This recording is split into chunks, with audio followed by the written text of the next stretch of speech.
Hi, everyone. If you are in the continental United States somewhere, odds are there is a regional film festival somewhere near you in the month of October. I just got back from the Middleburg Film Festival in the horse country of Virginia, and Chris Rosen just got back from the Montclair Film Festival, which is right down the street from him in New Jersey, but still an escape all its own. So Chris and I are going to check in on what we learned in Montclair and Middleburg. We'll have more on the kind of broader state of the regional film festivals on Prestige Junkie After Party later this month. But for now, it's a Montclair and Middleburg spectacular. And then after you hear from me and Chris, you'll hear the conversation I had in Middleburg with Zoey Deutch, the star of Richard Linklater's Nouvelle Vague, which, as I will discuss with Chris, played really, really well in Middleburg. I'm Katey Rich, and this is the Prestige Junkie Podcast. Chris, welcome home. I know you didn't sleep outside of your home to go to the Montclair Film Festival, but hopefully you feel like you've been on an adventure of cinema this past weekend. It was so much fun, Katey. I love going to Montclair. It's like I'm traveling. It's about 20 minutes away, so it's good. Yeah, last year I was in Montclair, and you joined me for a panel there. And we didn't even work together yet, but it was a preview of things to come. It was the pilot for what we're doing now, I think, is what that was. I remember leaving that and being like, boy, if I can only work with, literally, like, man, I really want to work with Katey. So, and now look at this. We get to do it for real. So this is so nice. Yeah, I mean, I loved Montclair, but escaping to Middleburg really was just like a totally different experience. It takes place at this resort that looks like it was built in the 1820s, was actually built about 15 years ago. Is all the brainchild of Sheila Johnson, who is this executive, a producer. She's the co-founder of BET, and basically had a vision for this town that she had spent a lot of time in, and saying, not only do we need a resort, but we need a film festival to go with it. And 13 years later, it has turned into this massive thing. And you see sites like Jafar Panahi, like walking through this hallway past like framed photographs of the Reagans, being like, okay, here we are. And what's interesting, so having been to Montclair last year and Middleburg this year, Middleburg is such like this, it's kind of like a cruise ship. Like, it's all these same people walking around this hotel. There's events, there's dinners. There's people who come in for the day from the DC area, which I think is a big part of it. And I think a big part of Montclair, too, that it's just near where a lot of people live. And Montclair is kind of this bustling small city where you still get kind of that vibe of everyone's running around talking about the movies they last saw. Like, I feel like you feel the film festival spirit there, too. Absolutely. I mean, like, I think they're like people live in these places, right? Or at least in the case of Montclair, and they're talking about the movies and that kind of thing. And while maybe the talent isn't as big as even as it was at Middleburg, but certainly like in Toronto or Telluride or these places where you're bringing like Oscar Isaac and all these, you're not getting like the movie stars necessarily. You are getting people responsible for these movies. And I do think it's a great way, like after that initial push of the fall festivals, to really hone in the conversation at these regional festivals. And you could see kind of where the season is going by getting a bigger sense of how these movies are playing, because they're not typically premieres. So it's either people catching up with something they hadn't seen or catching it again in a new venue because they wanted to watch it again. And I do think that's interesting. You get to see how these movies are kind of like evolving since we last saw them at the fall festivals. Yeah, and it's funny because when you're sitting in the crowd, you're like, because the whole thing is, it's like, take the temperature of the room. What are people talking about? And if you're seeing like Hamnet, you're not really getting a lot of data because everyone is in like quiet contemplation of the entire thing. But I saw Is This Thing On, the Bradley Cooper movie, which you had seen at New York Film Festival, or you saw adjacent to New York Film Festival. So I saw it in Middleburg, where, you get a quotient of people who live in Middleburg, which is one of the wealthiest, it's a suburb of Washington, D.C. It's an incredibly wealthy area, a lot of, horse experienced people. But then you get people who live in D.C. and come in for the day. I talked to a guy who had been at a work conference all weekend, but had been scrambling to get to Middleburg, and he had a one-day pass to go see 3 movies. And so you have this range of audiences. It's not quite like in Toronto where you're going to get like a bunch of college kids who are there for the day. But Is This Thing On is a comedy and just played through the roof, I thought, in this, auditorium of a school. This is where we were all seeing it. So that kind, seeing comedies or anything where there's like a lot of like crowd response to it. Rental Family, I thought, played similarly well. It's not the same as seeing it with like a regular audience, but there's a lot to learn from it. And I was just watching all those awards publicists who were hanging around Middleburg, looking closely, trying to see what was working and what wasn't. I do think it's also great, like you mentioned, Is This Thing On, which I know you really loved. And I really enjoyed. And I think it's like a great, like the thing about these regional festivals especially is like it's a chance to really kind of like you're coming in the side door with some of these projects, right? So like you said, like Hamnet, everybody's expecting that to be great or has already seen it. But something like, is this thing on? Then you kind of build that buzz where you're saying, where it's like these kind of like, not lower tier, I don't want to say, but like these underdog movies or movies that you wouldn't expect are getting shine at these regional festivals, and they kind of can really carry through. I think we saw that last year, certainly with, not that it was an underdog because it won the Palme d'Or, but I feel like Anora really played well in these kind of spaces last year where it was like kind of really moving through and like building that momentum alongside like some of these other movies. So I don't know. I'm always interested in this. No, and Cannes titles this year, I mean, Sentimental Value and It Was Just an Accident were both at Middleburg. And the first night I was there, I talked to these people who live in Middleburg. They, their kids are teenagers, so now they get to go to film festivals. And they were saying they were planning to see It Was Just an Accident. And I was like, it's going to be funnier than you think it is. It's more entertaining, because they were like, oh, yeah, it's the Iranian director and he's been to jail. And I was like, yes, but I never ran into them again. I was dying to know what they thought of it. But I did talk to a couple of other people who really liked it. And it had that element of like, it's highbrow, it's, quote unquote, good for you, but it's also really fun to watch. And, those Cannes titles, that's like the thing that they have figured out. The Cannes to Regional Film Festival pipeline, I think, is super valuable every single year. And, those movies are all over the fall festival schedule, too. The lineups in these regional festivals are awesome, right? Like you're getting like almost every major movie. And you said this in your column that went out on Monday, about like how somebody, I think you said somebody was like, oh, they didn't go to Telluride, but it's like, you're really not missing much by coming here in this another idyllic location in Middleburg, and you're getting to see all these movies. I do think there's something to that too, where it's like, okay, you're not getting like the world premieres, and obviously like everybody wants to be the first to see these things and talk about them, but it's only October, like the third week of October, and you get to see these great movies at these regional festivals. Montclair is obviously, no disrespect to Montclair, which I really love as a location, maybe not as idyllic as Middleburg, though it is a lovely town. It's a full-fledged city, probably. But man, the lineup that Tom Hall, who's the artistic director, put together is like awesome. It's all of those Cannes titles that you were talking about. It's like Begonia, Jay Kelly, down the line, Ann Lee is there. It's like they have like pretty much every major movie that isn't out yet, like ended up being there, really, except for like Marty Supreme, Marty Supreme, which none of these places had except for New York. So yeah. I think that's like, it's really cool seeing these regional festivals kind of like flex a little bit, you know, and get to like, I just think it's great. So, Middleburg even had Wicked for Good represented. They did a panel with John Chu and then the editor Myron Kirstein and the cinematographer Alice Brooks, who brought her daughter, which was very fun. I watched her take a picture of her daughter posing with the miniature horse Cupcake, very important element of Middleburg. And apparently, there's these like hiking trails that are near the property. And I talked to someone who'd been on a hike and just heard like the belting music of Wicked blaring out from the tent where they were having their panel in the morning. So it's they're laying the groundwork there for Wicked, even though I think they should have shown it personally. But oh my God, imagine if they would have shown it Middleburg. But I agree with you. I do think it's interesting. Like, it's just great. And like you said, too, a lot of these places, Montclair certainly is a well-represented town. Of it. Like Stephen Colbert is like, he lives like there. Half the New York Times lives there. Half the New York Times lives there. And there are a lot of Academy members that Tom Hall told me that like live in the area. So it's like they're getting the same thing like you were saying, like in Middleburg. Like this is like you're getting voters here. You know what I mean? You're talking to people who are like going to be voting for these movies. So doing some, even not showing Wicked, like reminding people even there about Wicked and how much they loved the first movie and nominated these people, the first time around. Or how much you like these people. You have a brief conversation with them and then all of a sudden they're going to stick in your brain. And it feels, I think there's a cynical way of looking at that. But I think when we have these experiences at festivals and we talk to them, like there's just this genuine curiosity about people and their work. And it's about vote getting, but it's about building community. Like as corny as that sounds, like it just really feels that when you're kind of on the ground watching this happen. I 100% agree. It is corny. Like I agree, but I do think it's great. Like it's just like, it's so nice. And I think it's a great way to target, like we were talking about movies and like getting people excited to go to the movies and even beyond the awards. I do think like the local film festivals are great for that because these are still communities. So like the Montclair Film Festival runs until like next week. And then everybody goes home and they're going to go back about their business. But, lots of people in Montclair have attended those movies or will have. And even though if it's not everybody, you're going to know like your friends, like, you know what I mean? It's a great way to like get people to excited about movies that maybe they wouldn't have even heard of.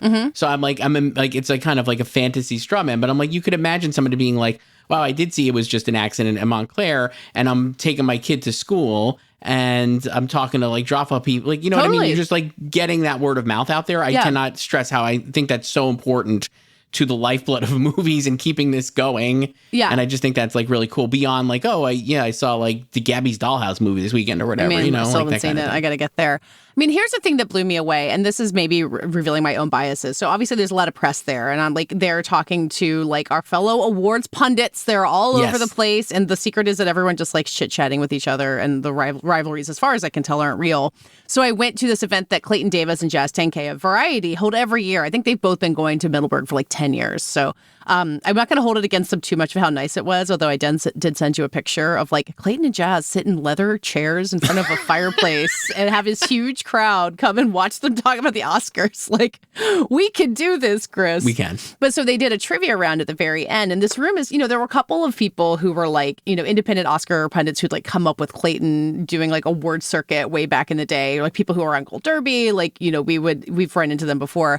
But they did this trivia round with two people who, as far as I can tell, were just like regular, like from the looks of them, just looked like every single Middleburg person. And then he throws out trivia questions like, who was the first person to win a posthumous Oscar? Do you know this off the top of your head? Huh.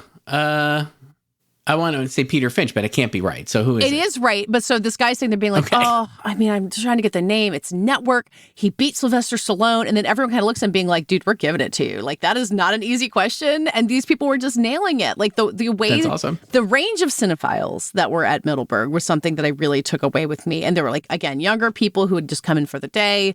And then these, people with these fancy badges who were staying in the hotel. And they just like love this stuff and care about this stuff. And I think it's really easy when you're just focused on the industry and like award season and just industry voters to think that is like that art, that like film as an art and like as a system is something that only the industry cares about. And these festivals and all these different places in the country, there are Oscar voters there, but they're just catering to so much more. It's kind of the same thing you were saying, but it just struck me over and over again. It's really cool. I mean, like, because we were saying like these, to get to Telluride, to get to Venice, to get even to Toronto is more democratic, I would say, because it's easier to get to, and certainly for people not as expensive. But using but Venice if you live in DC and you can drive to Middleburg, Middleburg's more democratic, exactly, right? Yeah, exactly. And I'm like, it is nice to know that like these are local communities that have these things, and like, yeah, like I totally agree.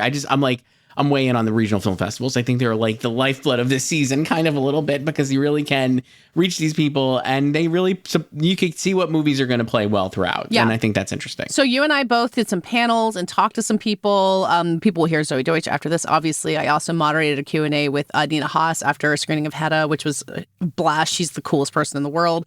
But I haven't gotten to, are we going to get to watch your panel at all? I haven't gotten to see anything about what you did. Hopefully we'll see. I know they recorded it, but I did a nice panel about awards and movie marketing and kind of the stuff we're talking about here with Tyler DiNapoli from Bleecker Street. I'll plug Tyler because they had a great movie that I don't even know. Did you see this movie at Sundance, Katey, Rebuilding? No, but I have been dying to see it ever since. Obviously, I'm deep in on Josh O'Connor. Okay, so let me, like, this is a great, I think this is like Rebuilding to me is like a movie that is a perfect regional film festival movie, because if I could stump for like 2 minutes here, not that I work for Bleecker Street, but it was at Sundance. I didn't see it at Sundance, virtual Sundance for me, but it stars Josh O'Connor. It's about like a rancher whose ranch in Colorado burns in the wildfire and is displaced. And he's also estranged from his family. So he's got an ex-wife played by Megan Fahey, who I love from Bold Type and all her great things. And this incredible young actress playing her daughter, who I actually don't know off the top of my head, but she was a newcomer. And anyway, it's just like a nice drama about like a guy, like rebuilding community, kind of like as the title suggests, and like rebuilding your life. And it's a beautiful movie, and it comes out from Bleecker Street like in November. Mm-hmm. And it was not at some of these other festivals, but it is going to be at some regional festivals. And it is here at Montclair. And it's just like a great example of a movie that I think can find its audience in this kind of space. And like you said, with the great Josh O'Connor as like the lead, it's like people are going to maybe be interested in checking it out because they like Josh O'Connor and he has so many things. And talking to Tyler at the panel I hosted with him over the weekend, he was saying like, yeah, like they're very strategic of what they do with these movies, and every movie is different. And like talking about how they kind of like target what festivals, and like if you go to Toronto with like they did last year with Hard Truths, they went to Toronto. They wanted like a big push from that. They had and it felt like the movie. They got a huge bump out of Toronto for Hard Truths. 100%. I would say that was the right call.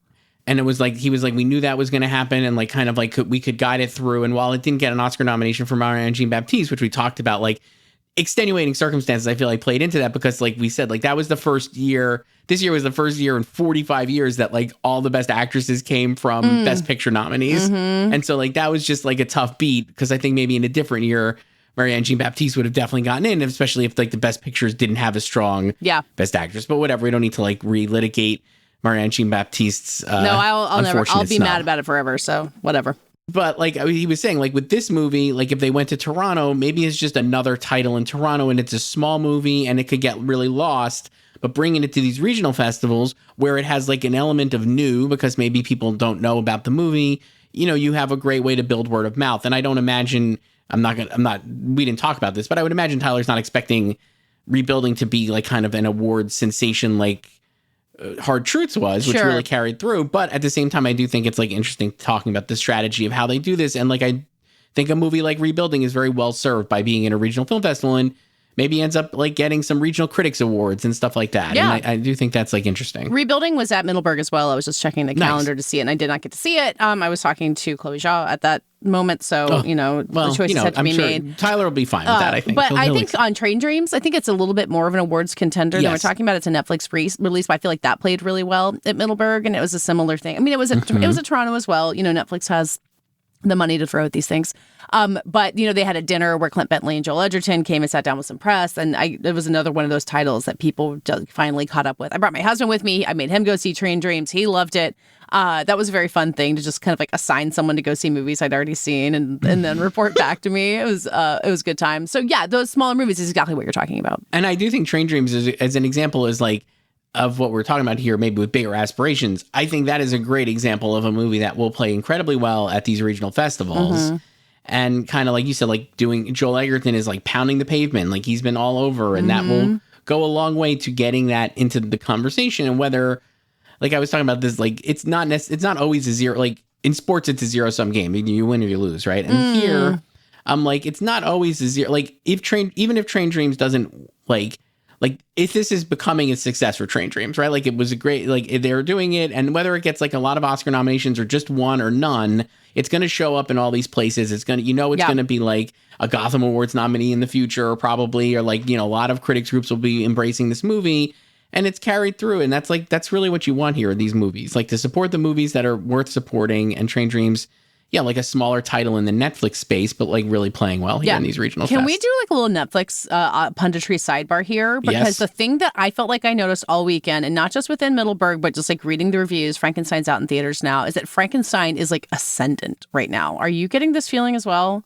100%. I feel like, Katey, we are trailblazers for this because I think we all talked about this with Joe and Chris. We talked about Jacob Elordi a lot. It's true. And Elordi. And I do think exactly right. Like, Frankenstein premiered at Venice and was mixed and then went to Telluride and really flopped. And like we were saying, infamously played at the wrong time of day. The wrong time. And that really screwed it up. But now, like you're saying, like it is absolutely ascendant. I saw a lot of chatter on social media in my algorithm this weekend about how much people really like the movie, how strong they feel it is as a contender. And yeah, I think like that is now, I mean, my estimation, especially like we could talk about in terms of like seeing Jay Kelly at these fests, like I think Frankenstein is their number one, like by far at this point, and I'm like pretty bullish on it getting in like multiple Oscar nominations. I think you're probably right. I really warmed to Jay Kelly more the second time that I saw it, and I had liked it the first time. I saw it twice in less than 2 weeks, which is weird and kind of accidental, but the Billy Crudup scene obviously plays through the roof again. I thought Adam Sandler like really emerged even more because it's kind of a shaggy movie, and once you kind of know where it's headed, it's a little bit easier to ride with it. But I did feel like it did not come up as often for people about the thing. And like even talking to people who like live in LA or in a part of the industry, they're kind of like, like, I don't know. I think that idea, the sentimentality versus the spikiness of it, I think is a balance that people get hung up on, even though I kind of felt like it cohered more for me the second round. But it sounds like Montclair was a similar vibe. I think so. I mean, like people, like I talked to multiple people because that was one of the ones I actually saw. It was opening night, so it was great. They had Phil Murphy, the outgoing governor, and his wife got a special tribute. There's a lot Montclair. Of diplomats in Montclair. Like I couldn't remember in Middleburg. I couldn't remember the names. Like I think the English ambassador introduced Hamnet. Sure. Like it's just so funny how it's like, and now the special envoy from Ireland is here. It's wild. And they did for Jay Kelly. They did like a composer award for Nicholas Bertel, so that was cool that he was in town. And then they played the movie, and yeah, like you could tell like. It is a shaggy dog movie. Did you get that sense where it's like, especially as you get towards the second half, towards the end? I think the ending is great. Most people I spoke to really the ending really lands. But from the point of and nobody's even seen this movie, but if you have, like, from the point, not like it's about Jay Kelly's an actor and he's going through Italy, or he's going to get a tribute in Italy eventually, right? That's kind of like where it ends. And when he gets to Italy, there are some great scenes in that sequence, but I did feel like you could tell the audience was like, where's this going? Where's this and long? like, where it is just like a little long. So many movies this season where it's just a little long. And at the end of the movie, people are like, yeah, it was good. And I talked to somebody, and one of the people at the fest, and I was talking to him about it. And he was like, oh, I really liked it. And I liked the ending because it made me really think. But I did think it was like a little mixed. And you could just tell that from like the response. I mean, like, I didn't talk to like every person in the theater, but it was like warm, like liked it, didn't love it. Yeah. And I do think like that's tough sometimes in this kind of season, because you really want to have the passion. And Jay Kelly's a strong movie. And I think it's still a strong contender in a lot of categories. Yeah. But I just look at the response I'm seeing online from Frankenstein, and just like you said, from like people it's a higher response. I think there's more enthusiasm for it than there is for Guillermo del Jay Toro Kelly. is a filmmaker who kind of embodies passion, like the way that he pursues the stories he wants to tell. Frankenstein in particular, people love him with good reason. Like, he's got this stellar reputation. So if you do have the choice between a movie that you're kind of like mixed on but you respect versus one that you love, we all know what wins every single time. And now that doesn't mean Netflix can't get multiple movies in, but I do think I like would Frankenstein would be their number one. But the thing is, like, we're talking, like, you mentioned Train Dreams, and I think you said Nouvelle Vague had a great response at Middleburg as well. Yeah. And I think that those are interesting movies to consider as like dark horse, like Netflix contenders versus Jay Kelly and House of Dynamite, which I think are not as buzzy. Yeah, House of Dynamite also played well in Middleburg. I mean, honestly, the only thing I heard anyone like outright say they didn't like was a movie I love, which is If I Had Legs, I'd Kick You. But I am not surprised by that. That is a challenging movie. That's not something that everyone's going to embrace. Like, even something like The Secret Agent, which I think is strange. Kleber Mendoza Filho was there with the film, and I think Middleburg brings in people with like international work experience who may know more about Brazil's history than I sure did when I saw it. But that seemed to play well too. Like, people will go along for the ride with you, but If I Had Legs, it's challenging. I can't blame anybody for being turned off by it. I still love it. And Rose Byrne was there. Yeah, I saw her in your newsletter, Katie. There's a great photo of her with the cupcake. The miniature pony. Yeah, she's a girl, so she was a lot of the women's luncheon. Yeah. Okay. Do I think Cupcake what? Well, I was going to say, do you think Cupcake, what was the miniature horse on Parks and Recreation? There's no way that horse could still be alive. Lil Sebastian. That's got to be dead. Someone right? asked the like Cupcake's handler about Lil Sebastian. It's just like, we've ever since that show came out. But Cupcake was right there in the flesh. Just a few more name drops to think of it. Diane Warren was absolutely everywhere at this festival. She was at every event. I watched her watch Hamnet. She was at all the luncheons. She clearly knows everybody there. They do a big music focus at Middleburg. So like Chris Bowers is on the board. He was there. They did this like afternoon concert. They had this orchestra of like 50 instruments minimum with like clips from some of his music. And obviously when they did the Wild Robot like migration scene, like I just watched people pulling out their handkerchiefs right and left. His parents were there. Ben Proudfoot, who he co-directed some shorts with and then made the Eyes of Ghana together. They were there with their film. Nathan Johnson, the composer of Wake Up Dead Man, was there. I kept running into him and he was just like, I'm just at this beautiful like town in the middle of nowhere with nothing to do. I guess we'll go see some movies. It's awesome. It's nice that they get to chill, because Toronto is so frantic. And Montclair, obviously, they can kind of get back to New York whenever they need to. But Middleburg kind of it kidnaps you in a nice way. I will say this. I know Wake Up Dead Man was also... Did it play there or did they just have the event there? Yeah, and it played really well. And it played really well here in Montclair because I know a couple of people who went. It was Sunday night. Yeah. And they were like... So I'm like, that's another Netflix movie, just back to the Netflix quickly. But Netflix goes really hard on these regional festivals. They could really... Because they know it's important. It really is important, I think. But Wake Up Dead Man is another one that I think people will really be responding to in these regional festivals. I'm telling you, a supporting actress, now that Chase Infinity's moved out of there is Glenn Close. There's room. I don't know how to make it happen, but the possibility is there if somebody wants to go for it. Well, Chris, what a great time. We're going to be at the Denver Film Festival in a couple weeks, so we'll have more regional festival stories to tell before too long. We have to live in our houses. That one's going to be great, so we'll be together, Katey. We'll be together. We're going to talk to Gus Van Sant about Dead Man's Wire, which I think, is it qualifying this year and it's coming out next year? It is, yes. Can't wait to see that. So, so much more to come. And in the meantime, Chris, thank you for joining me. And if you hang on a second, you'll hear my conversation from Middleburg with the star of Nouvelle Vague, Zoey Deutch.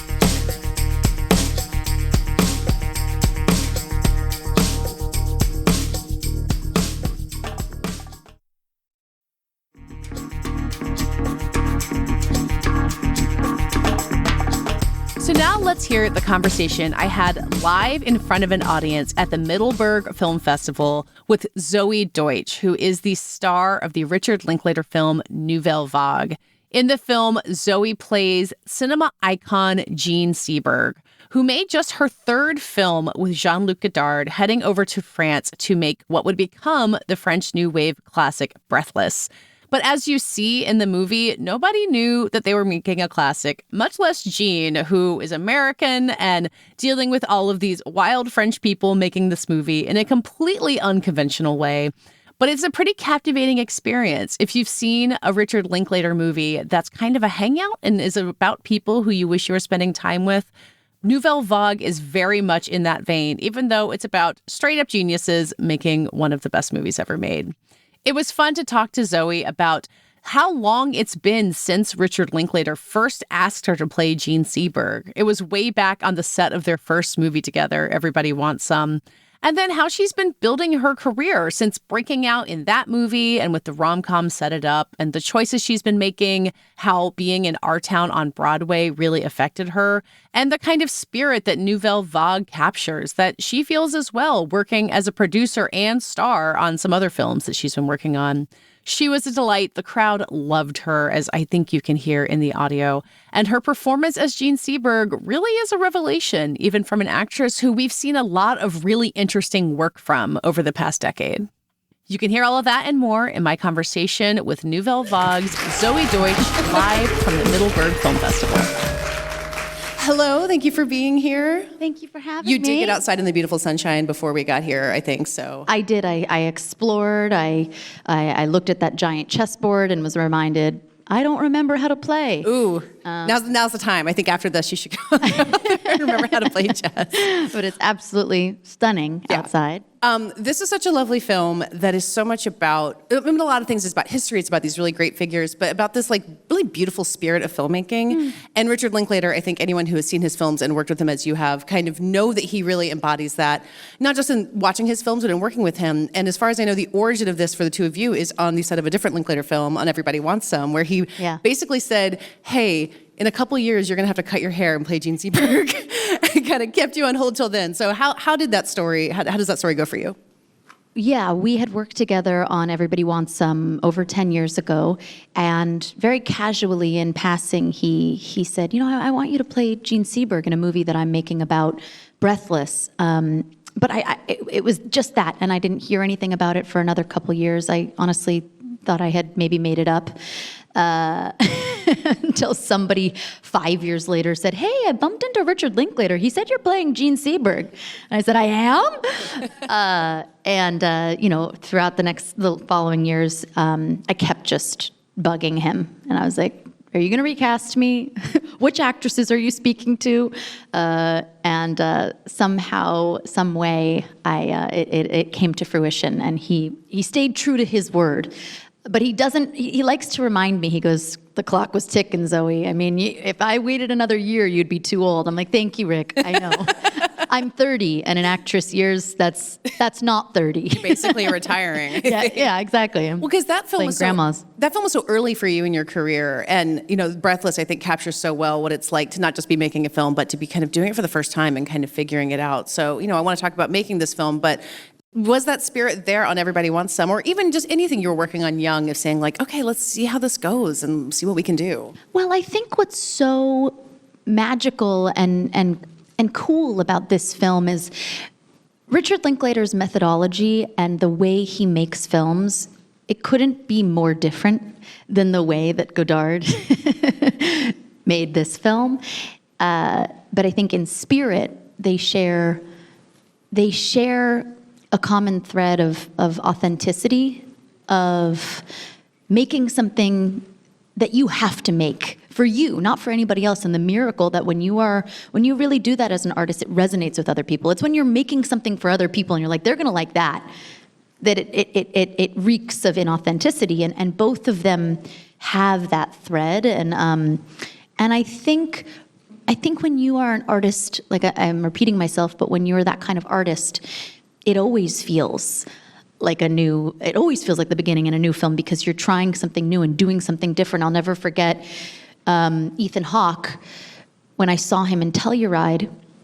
You know, he's made 9 films with Richard Linklater, just unbelievable. And he said he watched it for the first time and he looked at Rick and he said, "Who the hell made that movie? Not Rick." Because it was so different than anything Rick had made. Wow. And he had that youthful spirit when he was making it, as if he hadn't made a million other movies before. I think the thing that you have said is that he made this movie about this kind of chaotic freewheeling. Like, I think anyone seeing that movie is like, can you really make a movie like that? The answer is no. You have to be Godard to make a movie like that and have it be successful. But that Linklater was so specifically detailed about it and saying, we're going to capture the spirit of this, but make a movie in no other way like that. And I think that's rehearsals. That's like you guys really talking it over, not improvising the way that we see them actually making Breathless. Yeah, and I think in general, people have it's a compliment, but it's an incorrect assumption that a lot of Richard Linklater's work is off-the-cuff improv Godard style, because, you know, he makes so many quote-unquote hangout films, and they feel so natural and real that, I mean, at least my experience, that's the primary question I get asked. Oh, did he hire you because you started an improv? And I'm like, no, I don't do a single, there's no improving on his set, not in a bad way, in a great way. I mean, he's very rehearsal oriented. We spent just as much time rehearsing that we did shooting. And there's a lot of exploring and pitching ideas to him and changing order of things and going to the actual location before you shoot. So on the day, those words are so lived in and they're so yours. And it is a real gift as an actor to show up on the day and know what you're doing and be on the same page. Yeah, like I ducked in here just to watch the scene, in the bedroom, in the hotel, in the middle of Breathless, and there's just so much naturalism that is not just what we actually see in Breathless, but between you guys as the actors. And I feel like that's what you're talking about. That it feels natural because you've rehearsed it over and over and over again. So you kind of are Gene in that moment. Yeah, he uses the analogy. He loves sports so much. He really, that's where he gets. Sure, that went well with the big French crew. Like, yeah. Sports common language there. But he uses the analogy. He's like, I don't understand actors or directors or filmmakers that don't like to rehearse. Would you ever say that to a football player? Like, hey, don't train. Just show up on the day on the game and see what happens. You would never say that to an athlete. So he rejects the idea that rehearsal makes it stale, which I think my job as an actor is to adapt and I'm not the captain of the ship. I am not the leader. I am there to serve the character and the story and the director. And I'm happy with whatever way the director wants to go. But I tend to, if I had a preference, I would say it would be his, because you feel much more confident, yeah. Right? Well, so let's talk about Jean Seberg, because she, an icon in so many ways, an icon because of this film. And I think the thing that you've said is that her life is so complex and so fascinating, but this is such a specific point in her life. She'd made these films with Otto Preminger and been, I think, traumatized. I can't remember if she used those words, but it seems really clear that very was the traumatized. Case. So just, trying to do right by this incredibly important figure, but capturing her when she doesn't know what's going to happen next and how her life is going to go. Like, what was that process for you, embodying that really specific part of her life? Yeah, so Jean Seberg had just done, like you said, 2 films with Otto Preminger. It was Bonjour Tristesse and Saint Joan. And Saint Joan was a critical disaster, and she was just destroyed by the American media. And he was very rigid and tough and mean to her. So coming from that to this, where it couldn't have been more different, but she still she just wanted to do the right thing, and everything she had learned is the opposite of what Godard is asking her to do. So she's in a very tough place, and she's very skeptical of this process, understandably so. Also, the language barrier. She's very famous in France and for her the way that she speaks French. But she was just learning the language. So to be asked to improvise a movie that there's no script on in a language that you're just learning, very, very intimidating. And I found that language barrier was very helpful for me. I didn't speak a word of French. Not a word? And so I started learning French about 2 years before the movie in preparation, not knowing if the film would happen, but being hopeful, that phrase, be ready to be lucky. That's such a great act of faith, though. Like, films fall apart for all kinds of different reasons. Like, you never really know. I think as an actor, often you're like, all right, I don't know where I'm headed next. So to commit yourself in that way, I don't know if that's manifesting or just luck or whatever, but it feels like it worked out that way. Yeah, you never know. But I didn't want to get to the moment where I wanted to be ready to be lucky, really. And I was very lucky that he was true to his word and cast me in this. But that language barrier was so helpful for me. I was so, it was so not scary to speak it, but of course the most basic acting 101 lesson is acting is reacting. And French people speak very fast. So my experience of shooting this film, if you were to watch the dailies when the other actor is acting, I'm like this. I'm like looking, like, what are they saying? Processing. Wait, what was that word? So I had a real connection and understanding of when you watch Breathless, Jean feels very mysterious, and there's this aura that I didn't know to access before I started working on the French and before I started acting in French. And it's interesting, you are a different person always when you speak a different language, and you're perceived differently. And it was very helpful to have that. I felt, yeah. Yeah. Well, and I know you told the story before, but I want everyone to hear it. When you visit Jean's grave in the middle of production, and I mean, not to get too like woo-woo about it, but it does seem like there was some kind of a connection there. Yeah. So Jean Seberg is buried in Montparnasse in Paris, and when we were shooting, I was visiting her grave throughout the shoot, and when we were shooting the scene where Patricia is running after the car, it started pouring rain, and we were a very small movie. We didn't have another day. If we didn't get this, we weren't going to get this, and we needed to get this. And it was pouring. It said it was pouring all day, and I turned to Rick and I said, "Hey, Jean's grave is 2 blocks away. Should we go say hi?" Mind you, I'm in the costume. I have my hair all chopped off, and I look like I'm cosplaying Jean Seberg visiting her grave like a crazy person, which I didn't quite realize until I looked around and there were people looking at me like, "Are you okay, ma'am?" And so we arrive at her grave, and the second we do, the sun comes out and stays out for the rest of the day when the weather forecast said it was going to storm all day. And it was really, it was woo-woo, but it was really powerful. Yeah. And it felt like maybe potentially a sign of that, yeah, it's hard to not take that like it wasn't a sign. Yeah, and I don't know if Linklater would agree with you on that part of it, but the part that he wrote in the letter to the cast, I think that Netflix shared, was like filmmaking is an act of optimism. Like it's this collective leap into something that you don't know if it's going to turn out okay, and you don't know exactly what you're doing until you're doing it. So they all feel connected in some way. There is some kind of spiritual leap that you have to do to make any movie, and maybe especially one like this. Yeah, and when you say he wouldn't agree with it, he's the one who always likes to tell this story, but then he makes me look like an idiot. He's like, I don't believe in that stuff. I'm like, well, then why are you telling it to everyone? Well, he's not here to defend himself. I know. And then he's like, but it did happen. And I'm like, I know. Something happened in that moment. I moment. think he's secretly woo-woo.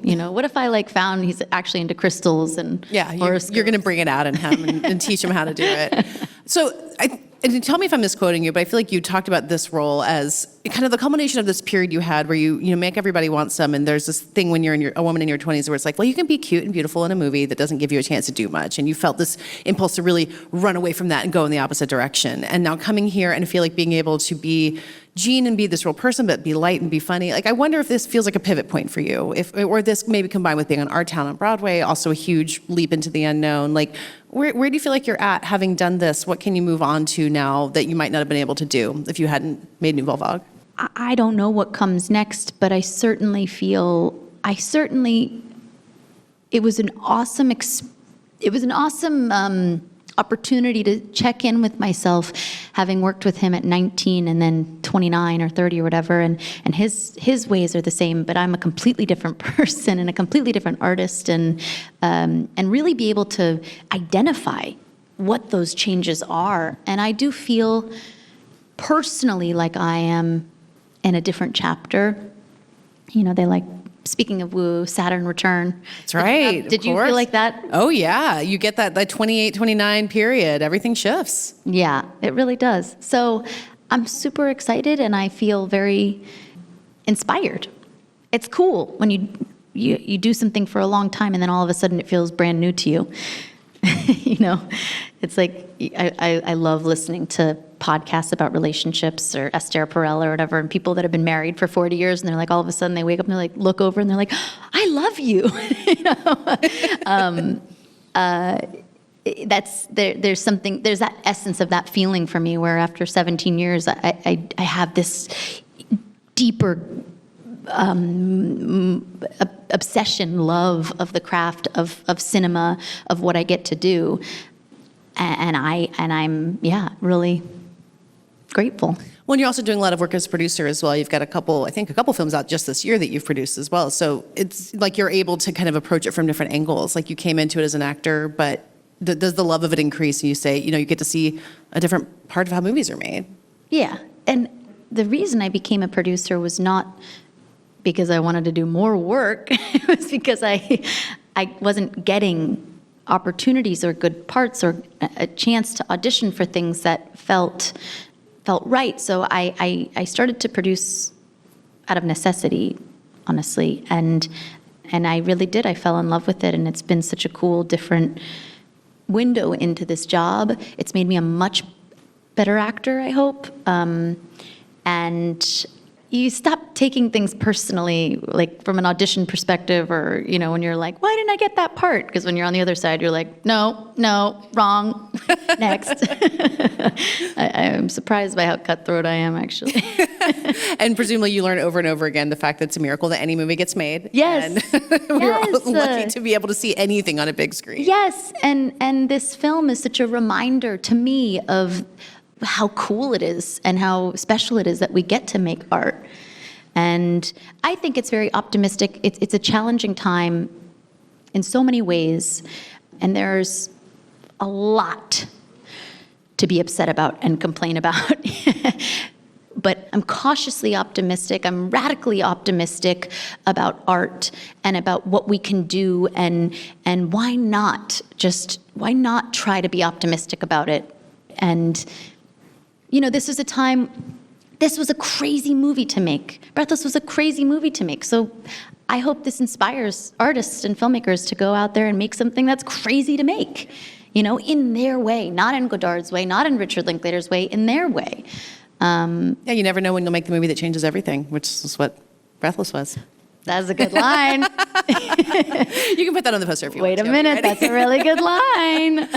Well, Zoey, thank you so much for being here to talk about the movie. But before we let you go, there's an award presentation. I'll hand it back over to Susan. Zoey, when Connie White, the festival's programmer, and I saw this movie, you can ask Netflix.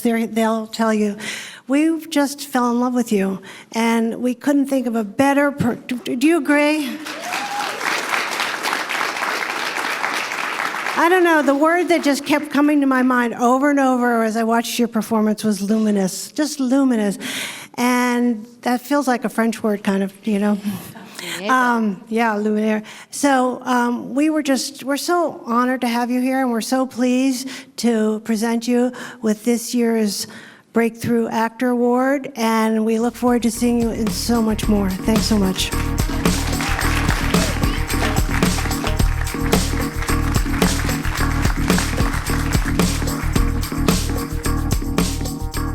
That does it for today's show. As always, you can subscribe to Prestige Junkie After Party and get even more from me and Chris Rosen.